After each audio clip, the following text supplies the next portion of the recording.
world is becoming increasingly globalized. Globalization has increased the interconnectedness of nation-states, speeding up the flow of goods, services, ideas, and people across national boundaries. It is important for researchers and educators committed to social justice to examine issues of access, equity, and opportunity for immigrant and migrant children. U.S. federal law requires school districts to provide an education to authorized and unauthorized immigrants. However, the access to quality education for immigrant children, as for other marginalized groups, is far from equitable. Nowhere is this more true than in Pennsylvania, where the number of immigrant workers grew by 59.1% between 2000 and 2011. In 2011, the foreign-born represented 7.1% of Pennsylvania's civilian employed workforce. Many of these workers are unauthorized Mexican immigrants and migrant workers. Many find low-earning, hourly employment as restaurant workers, janitors, truck drivers, gardeners, construction laborers, and moving materials. Author Mark Lyons, who recorded oral histories of migrant workers in Pennsylvania, states, "If we look carefully, we will see people who came across our southern border with the same dreams as our ancestors who crossed the Atlantic 60, 80, 120 years ago. Also, mostly poor people who were ghettoized and struggled with language and hostility from people who consider themselves true Americans. In the Mexican immigrant experience, we should see families with the same aspirations for their children as our ancestors had for their children, to learn English, to get an education, and to get a good job." It is for these very reasons that nearly 500,000 Mexicans make it to the United States every year. Nearly 75% of rural Mexicans live in poverty, and the unemployment rate is over 60%. In 46 minutes working at minimum wage in the U.S., a Mexican can make as much as an entire day back at home. Economic opportunities such as these are what led nearly 20,000 Mexicans to migrate to the area around Kennett Square, PA, the self-proclaimed mushroom capital of the world. The $365 million a year industry relies heavily on the thousands of Mexican migrant laborers, 75 to 80% of whom are undocumented. Many migrants bring their children with them and hope for educational opportunities that improve their lives. In 1982, in Plyler v. Doe, the Supreme Court of the United States ruled that states and school districts could not deny education to illegal alien children residing within their borders. More specifically, the decision allowed illegal alien children who reside in a school district to attend grades K to 12 at a public school on the same terms as resident children who are American citizens. Despite this 30-year-old decision and the significant barriers that children of immigrants and migrant workers still face, schooling plays a significant role in the aspirations of immigrant and migrant parents have for their children.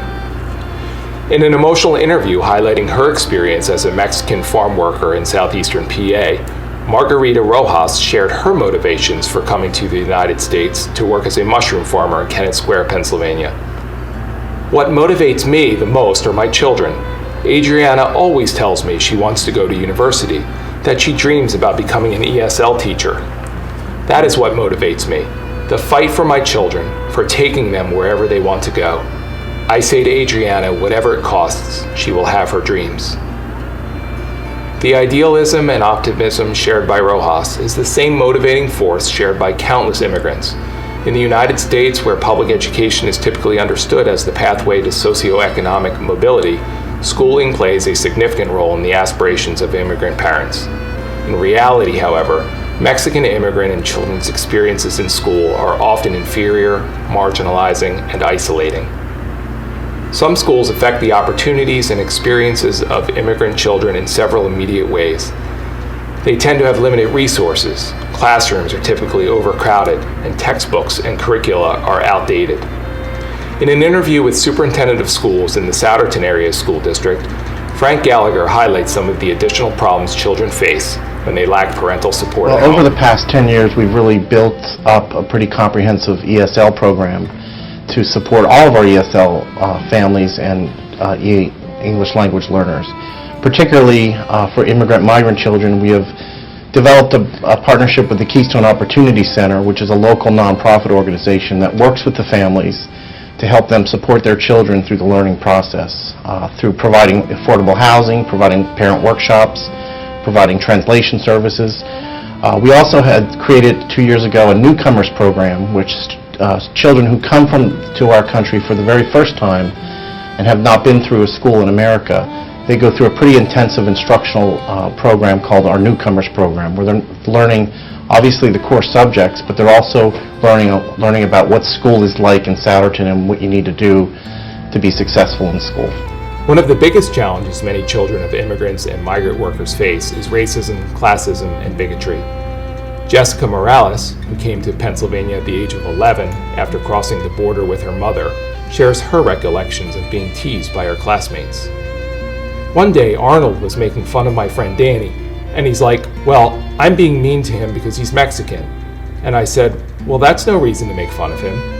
And then he said, "Well, yes it is. Mexicans are taking over our country. Mexicans come from a different country. We are Americans. We speak English. You guys speak Spanish. You guys look different." As a Lehigh researcher indicates, children face issues of underachievement as well. So I think in terms of K through 12 education, this is done by state. I do think that there needs to be something done about ESL programs. I don't think they're uniform across the country, and I think that in many cases ESL does get used for the wrong purposes. I think that needs to be addressed. In terms of access to higher education, which is what I'm mainly interested in, I think that the best way to address not only the needs of undocumented students, but the needs of their future generations is for the DREAM Act to get passed. The DREAM Act is a piece of legislation that was presented to Congress about 12 years ago for the first time, and it has been there for about that long. It has had support throughout the years, but never enough for it to become legislation. There has been a measure passed called Deferred Action for Childhood Arrivals. What that has done is that it has given a ray of hope for dreamers, for these undocumented children to believe that the DREAM Act may get passed in the future. If the DREAM Act were to be passed, this would guarantee that these kids will graduate high school and be able to pursue a higher education. It would guarantee them access to in-state universities, access to financial aid, and access to work-study, for example. It would provide them with a Social Security number and a work permit so that they can also contribute back to society, so they can pay taxes, so they can pay for their own education. And I say that this would not only help them but their future generations, but because this would turn them into legal persons in this country, which would prevent their children from having undocumented parents, which I think would be extremely beneficial in their educational development. So I think this is a very, very coveted measure to keep in mind, something that would help a group of individuals now, but also would help close this gap. Education is a human right, and according to federal law in the United States, every child, despite the immigration status, deserves an education. As scholars suggest, a number of measures should be taken in order to help immigrant children succeed in education. We should reject the sink or swim approach to immigrant integration. We should authorize the DREAM Act, increase preschool opportunities, promote rigorous 21st century education, refocus and revitalize teacher preparation, revamp and prioritize second language education, reconsider high-stakes testing, expand after-school programs, support community-based mentoring, and advance systemic college pathway instruction. Every child deserves a better life, and the time to act is now. All children should have a quality education and a life full of opportunities.